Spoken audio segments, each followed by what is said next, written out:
Shalom, selamat pagi semuanya. Apa kabar hari ini? Semoga semua dalam keadaan sehat walafiat. Pak Guru berharap kita tetap semangat untuk belajar sekalipun masih belajar dari rumah masing-masing. Oke. Pada kesempatan ini kita akan belajar pendidikan agama Kristen dan budi pekerti untuk kelas 5 pada pelajaran 2 dengan judul dampak dosa dari Kejadian 4 ayat 1 sampai 16. Nah, anak-anak, sebelum lanjut, kalian mempersiapkan terlebih dahulu perlengkapan belajarnya, buku catatannya, kemudian pulpennya, dan yang paling penting adalah kalian menyiapkan Alkitab.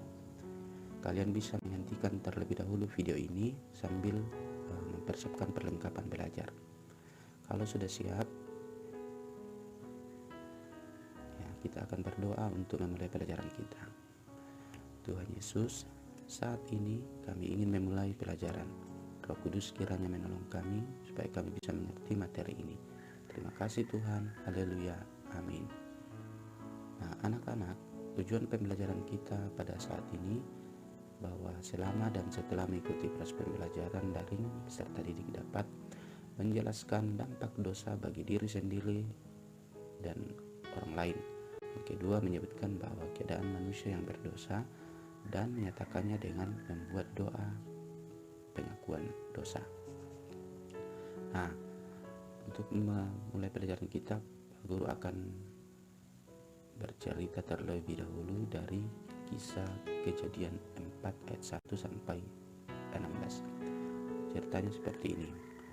Pada suatu saat, Allah memberikan anak kepada Adam dan Hawa. Anak pertama adalah seorang laki-laki. Mereka menamainya Kain. Anak berikutnya juga seorang laki-laki. Mereka menamainya Habel. Nah, Kain ini bertumbuh menjadi dewasa dan bekerja sebagai seorang petani. Ia berladang dan ia menghasilkan buah-buahan dan sayur mayur. Sementara itu, Habel menjadi seorang gembala. Ia memelihara banyak domba. Suatu hari Kain dan Habel ada di ladang bersama-sama.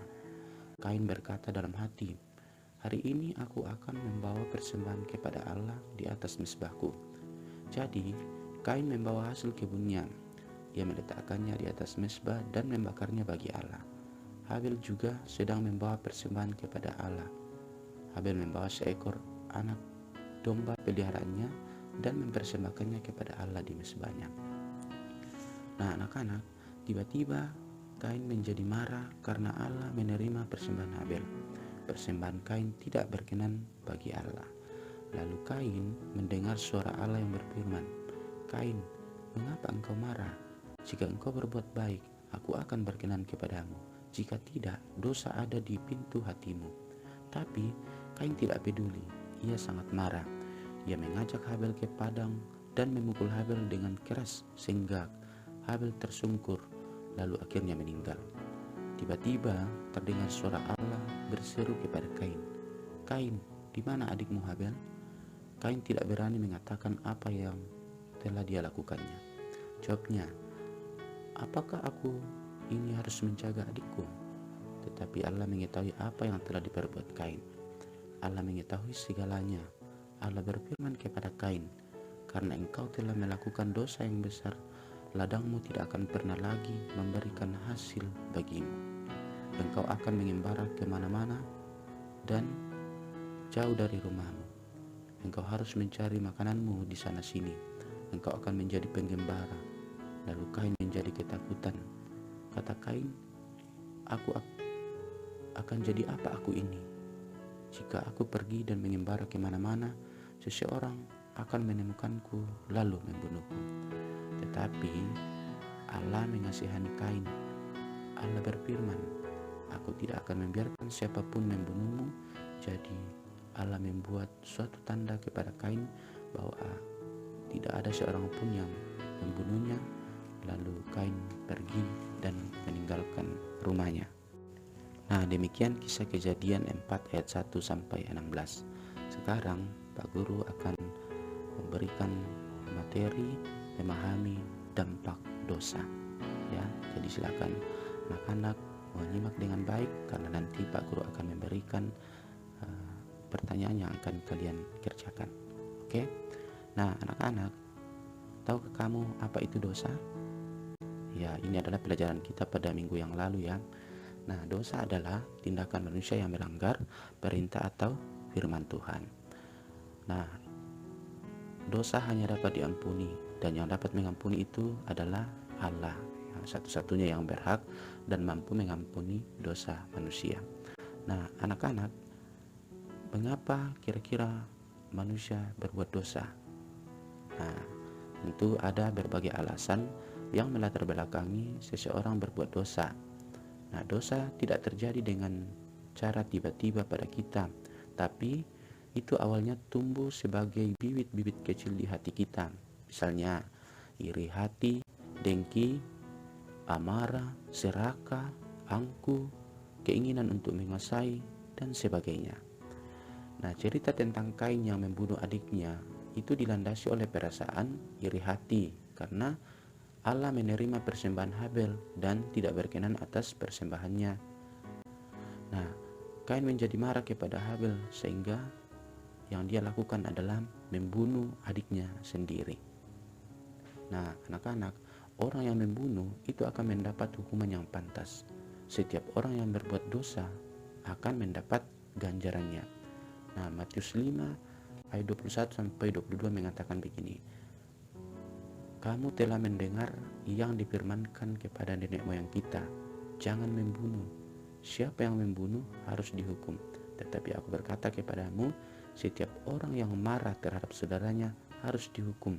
Siapa yang berkata kepada saudaranya kafir harus dihadapkan ke mahkamah agama, dan siapa yang berkata jahil harus diserahkan ke dalam neraka yang menyala-nyala. Nah, anak-anak, dosa berdampak buruk bagi manusia. Nah, apakah dampak dosa? Dosa dapat berdampak buruk terhadap diri sendiri maupun untuk orang lain. Dampak buruk bagi orang lain misalnya ketika kita menyakiti hati teman dan menimbulkan sakit hati serta siksaan kepadanya, dan akan menimbulkan kepedihan dan dapat perasaan tersiksa yang berkepanjangan. Nah, sekalipun luka hati yang kita timbulkan itu tidak membuatnya bunuh diri, namun mungkin menimbulkan siksaan ya dalam waktu yang lama.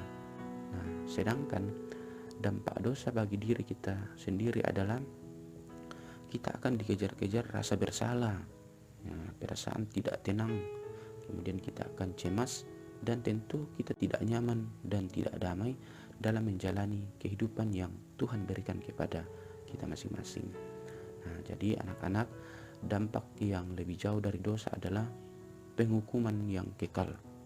Nah, Yesus dengan jelas mengajarkan bahwa dosa menghancurkan dan memisahkan manusia dari Allah.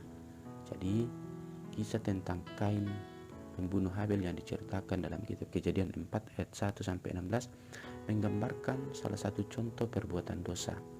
Nah, jadi Kain membunuh Habel adiknya hanya karena amarah dan juga karena rasa iri terhadap Habel.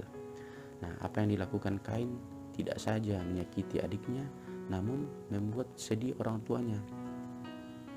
Nah, anak-anak, membunuh itu sangat bertentangan dengan perintah Allah.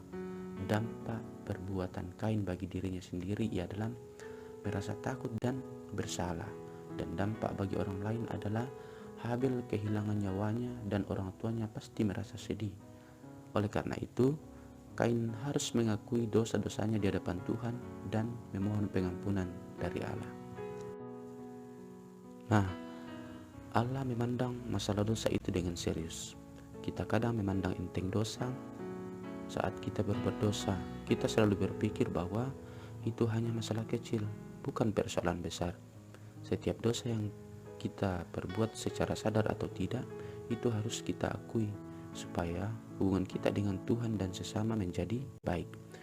Jika kita tidak mengakui dosa kita, ya maka kita akan dibayang-bayangi oleh rasa bersalah dan pasti hidup kita tidak akan tenang.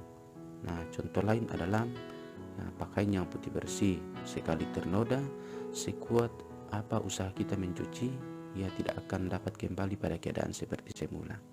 Nah, saat seseorang berbuat dosa, sekeras apapun usahanya melakukan perbuatan baik, tetapi mustahil untuk dapat kembali pada keadaan nurani yang bersih seperti sebelum berbuat dosa.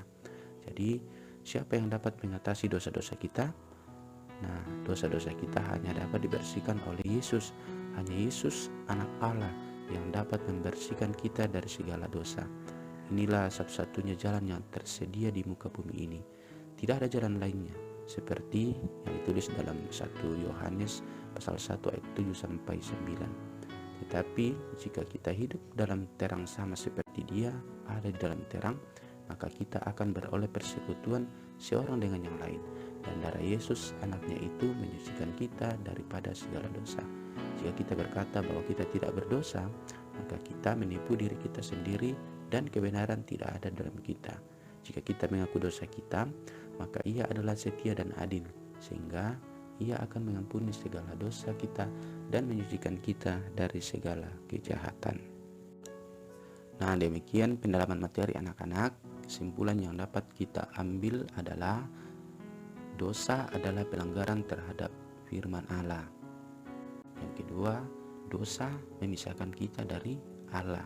Dan yang ketiga, jangan anggap enteng dosa, akuilah dan minta ampun. Nah, itu kesimpulan kita pada pembelajaran kita hari ini ya.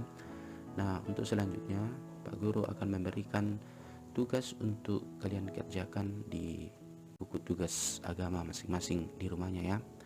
Yang pertama, menurut pendapatmu jelaskan arti dosa.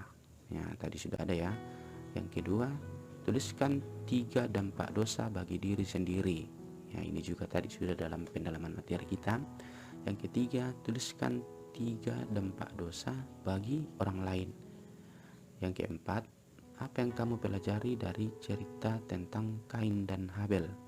Dan yang terakhir, ya, kalian buatlah sebuah doa yang menyatakan pengakuan atas dosa-dosa. Nah, kalian silakan kerjakan tugas ini di buku tugas agama. Kemudian hasilnya nanti kalian kirim ke WA pribadi Pak Guru ya.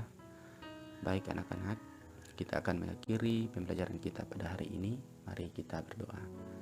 Allah pengasih, kami mengaku bahwa kami adalah orang-orang berdosa yang sering melawan perintah-Mu. Sinarilah hati dan pikiran kami dengan terang Roh Kudus-Mu, agar hati dan pikiran kami selalu dituntun ke arah yang benar. Dalam nama Yesus Kristus kami mohon. Amin. Nah, terima kasih anak-anak. Demikian pembelajaran kita pada hari ini. Sampai ketemu di pembelajaran berikutnya pada minggu yang akan datang. Dan ingat, tetap jaga kesehatan, patuhi protokol kesehatan supaya kita tetap senantiasa aman dalam lindungan kasih sayang Tuhan. Oke, God bless you. Dah.